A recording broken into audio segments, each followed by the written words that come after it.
नमस्कार दोस्तों, आज सुनिए अपनी पहचान। आज की शाम एक अजीब सा एहसास लिए हुए है। ऐसा लग रहा है कि फिर वही बेबस शाम जीवन में दस्तक दे रही है, जिसने मुझे हिला कर रख दिया था। वैसे देखा जाए तो ये एक अजीब बात थी।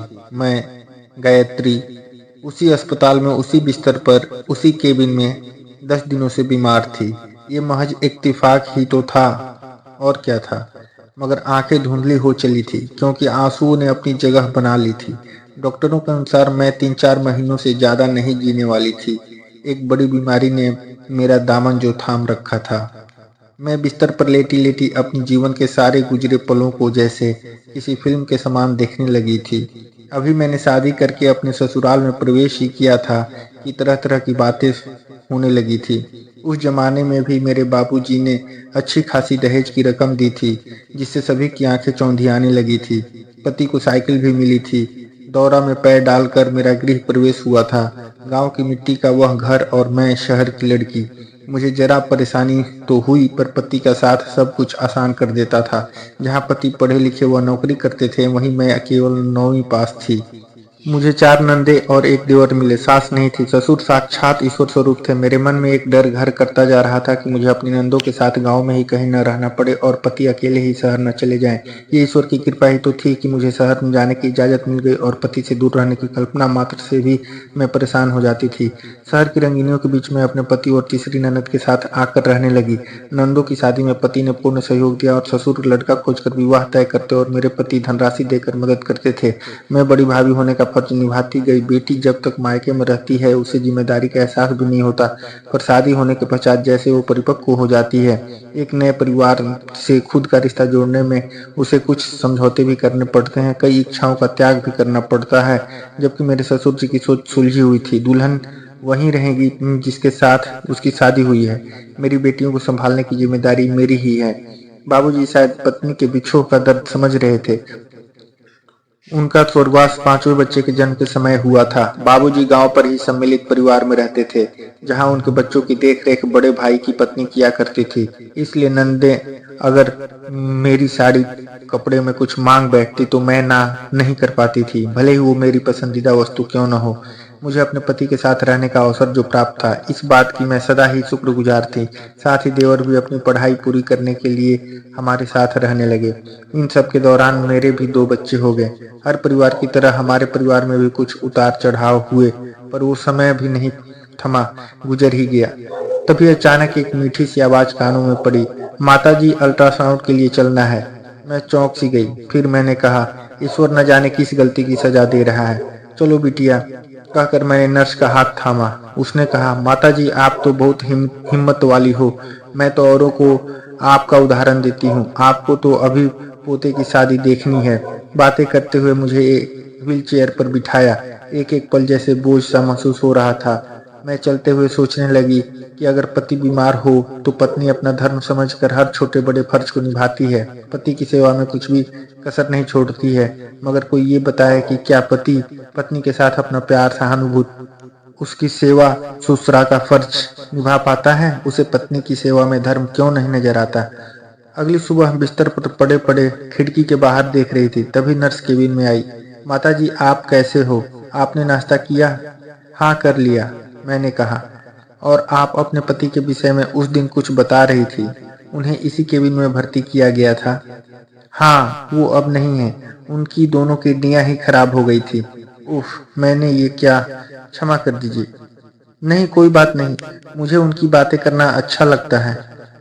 कल आपको छोड़ दिया जाएगा, फिर 10 दिन पर आना होगा। अब आप आराम करिए।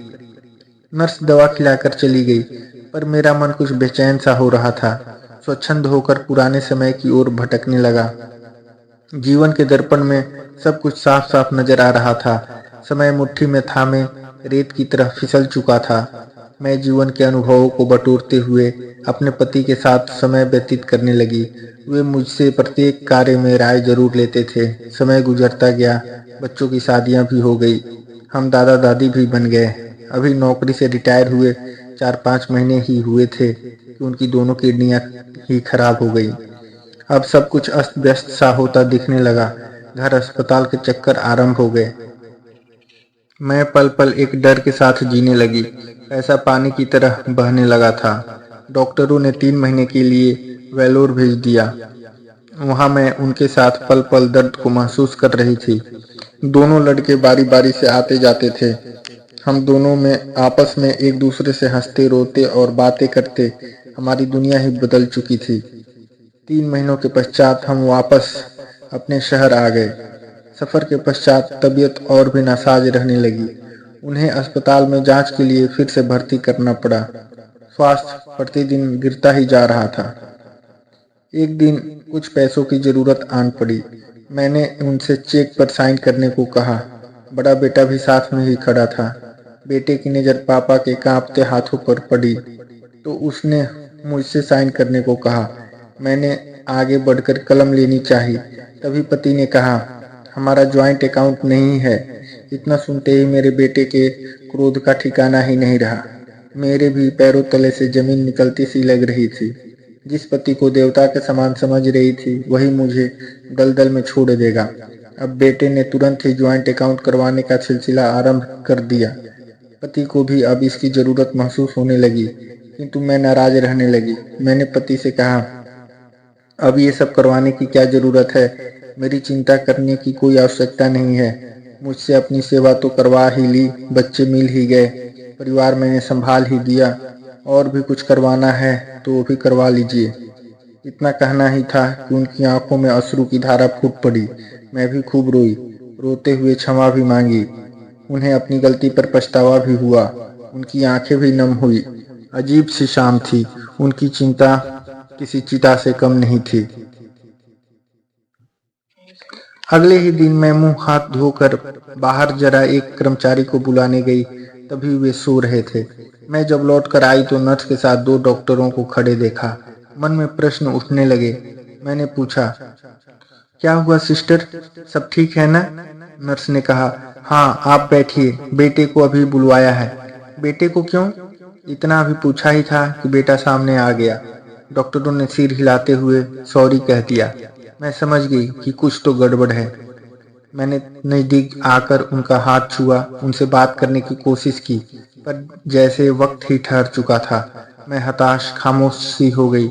मेरी सारी खुशी अस्तित्व जैसे वायु में विलीन हो गई। आज खुद को असहाय अकेली महसूस करने लगी। 18 दिनों के पश्चात घर में बैंक व कुछ पेपर की चर्चा होने लगी। दोनों बच्चों के सामने एक समस्या आ खड़ी हुई। उन्हें साबित करना था कि मैं ही उनके पिता की पत्नी हूँ। आज मुझे स्वयं के जीवन को धिक्कारने का मन कर रहा था। मैंने जिसके लिए अपना सब कुछ न्यौछावर कर दिया था वही मेरी पहचान मांग रहा था। मैंने क्रोध में बच्चों से कहा, मुझे रुपए पैसे नहीं चाहिए, जाओ उन्हीं को दे आओ। वो अपने साथ ये सब क्यों नहीं ले गए?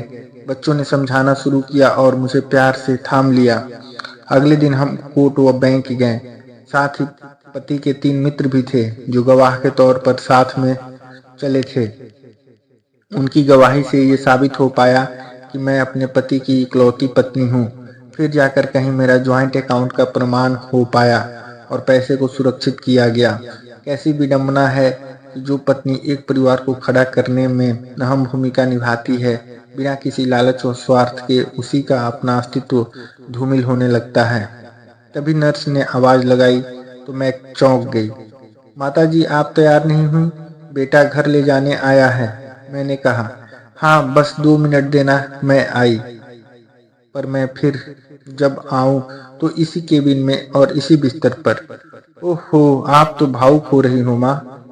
तुम नहीं समझोगी बेटी, ये एक औरत यानी पत्नी की भावना है। अच्छा है तुम लोग शादी नहीं करती हो, तुम्हारी अपनी पहचान तो कहीं नहीं खोती है। तो दोस्तों ये थी आज की कहानी। इसी क्रम में लेकर आएंगे और भी रोचक एवं ज्ञानवर्धक कहानियाँ।